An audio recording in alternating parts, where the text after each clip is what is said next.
Hi everyone, I did not have time to edit a video for you today, so I'm just going to sit down, use my phone to record, and share with you 10 tips on how to look your best on stage. These are some things that I've noticed watching other musicians and other performers, and they're not that big of a deal, but overall it can really affect how the audience views you and even your ability to perform well and do your best.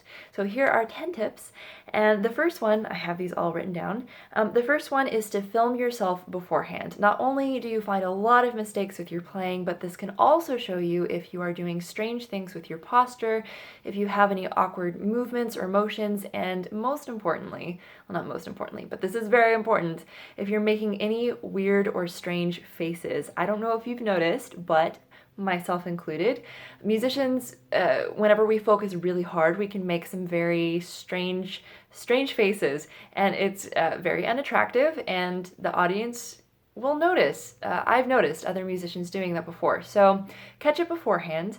And a lot of the facial weirdness can come from actually being tense whenever you play. So not only are you catching some unattractive things happening, but you're also maybe pinpointing some areas where you need to relax your face, relax your neck, your jaw. A lot of face muscles, facial muscles can get tense whenever you're playing because you're focusing, but those need to be relaxed, and not only will you look better, but it will also probably help you have a better, more relaxed sound. Tip number 2 is to stretch and breathe for a relaxed posture before going out on stage. Bad posture is just unattractive in general. If you're slouching like this, not only does it look bad, but it also does not look as confident. So if you sit up straight and if you hold yourself properly, it should exude a more confident attitude, which is what you want on stage. You want the audience to believe in you and believe that you can do this and that you are an expert, that you're a professional. So yeah, sitting up straight is very important. And if you're a violinist, standing up straight, that is also very helpful. Another thing that can affect people's perception of you and your confidence level is hair in your face.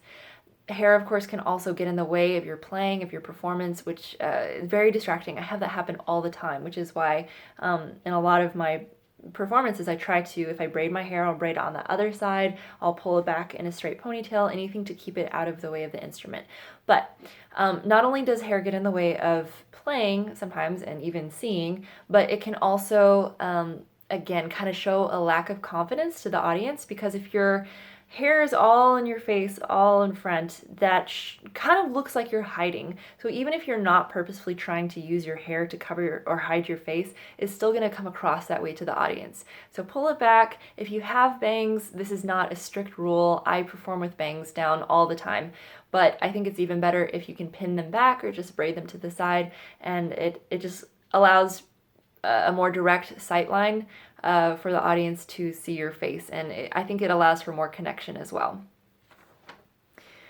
Tip number 4 is to avoid squinting. I don't like it because I can tell whenever musicians are on stage and they can't see their music, they lean forward, they kind of hunch, they squint. It's very obvious and it's very distracting. So if you need to wear contacts, if you need to wear glasses, then do that. And of course, just for the health of your eyes, you want to have good lighting. That definitely helps. And again, it will help you to not squint. Tip number 5 is to dress modestly. Don't get mad at me for saying this. I'm all about looking cute, finding adorable outfits, doing all of that, whatever style you choose to go with, that's fine, that's great. But I just have to say, from my point of view, and you might disagree with this, but whenever I'm watching someone perform on stage, it's very distracting to me to, I'm trying to focus on the music, but I'm also wondering and slightly worrying if things are going to slip out of certain places. So to me, that's just very distracting, and the performance is not about you, it's about the music. So if you need to cover up so that people can actually focus on what's happening with the music and not their eyes going straight to different places, then yeah, do that. But again, look cute, buy awesome outfits. That's great. Just try to keep it covered up, and not only will you be less distracting, but it definitely looks more professional. People will be more likely to take you seriously. Tip number 6. Nails. Okay. So, in my opinion, and this is just me, and I was trained rather strictly in the classical tradition, but whenever you're performing with an orchestra, you kind of want to keep your nails either neutral color or no color at all is even better. If you do decide to wear color, if your orchestra director or whatever does not mind, then at least make sure that it's not chipped. If you have color, just make sure that it's a fresh coat. And also keep your nails short. If they're longer, it's going to get in the way of your playing, and yeah, you guys know that though. Tip number 7 is to check for rosin streaks before you go out on stage, especially if you're wearing concert black. Rosin shows up so easily on black clothing, and it's very embarrassing when you finish your performance, you get down off stage, and then you look down and you have all of these white lines across your dress. It's really annoying. Where am I? Tip number 8 is to practice in the clothes and shoes that you will be wearing for the concert beforehand. So that way, I don't know about guys' clothing, but with girls' clothing, sometimes things happen that you wouldn't know about unless you had practiced beforehand wearing it. Things can come untied, things can pop off.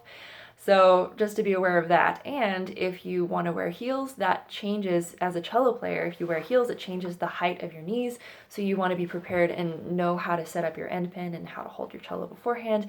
If you're a violinist, I think, oh no, that's for vocal majors. Never mind. For violinists, I feel like standing in heels would definitely affect your playing, violinists and violists.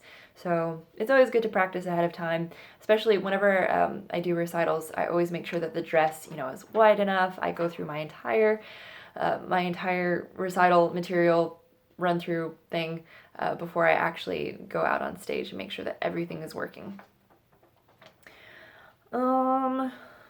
Tip number 9 is to put up your instrument on time and go to sleep. This is really hard for me and probably most other musicians, is that we get into practicing and what we're doing, we get really focused and intense, and then before you know it, it's 1 o'clock or 2 o'clock in the morning, and if you have a performance the next day, you're not going to look your best. You have bags under your eyes, and you're probably not going to perform your best either, because a performance takes a lot of mental acuteness and awareness, and if you're sleepy, that's not going to happen. So put your instrument up, go to bed on time, get a good night's sleep, and you will not only perform better, but you're going to look a lot better as well. Tip number 10 is to wipe down your instrument so that it can look its best as well. There's nothing really more embarrassing than realizing that all of your rosin on the instrument, on the wood, it's like highlighted by the stage lights, and everyone can see that you did not take care of your instrument. So avoid that by wiping it down beforehand, and that should definitely look a lot better and a lot more professional. Hopefully these tips are helpful. Sorry that today's video was not quite as professionally done as my others, but I hope that it's still helpful. As always, love what you do, practice well, share it with others. Thank you for watching today's video, and keep an eye out for next week's video as well. I hope you guys have a great week.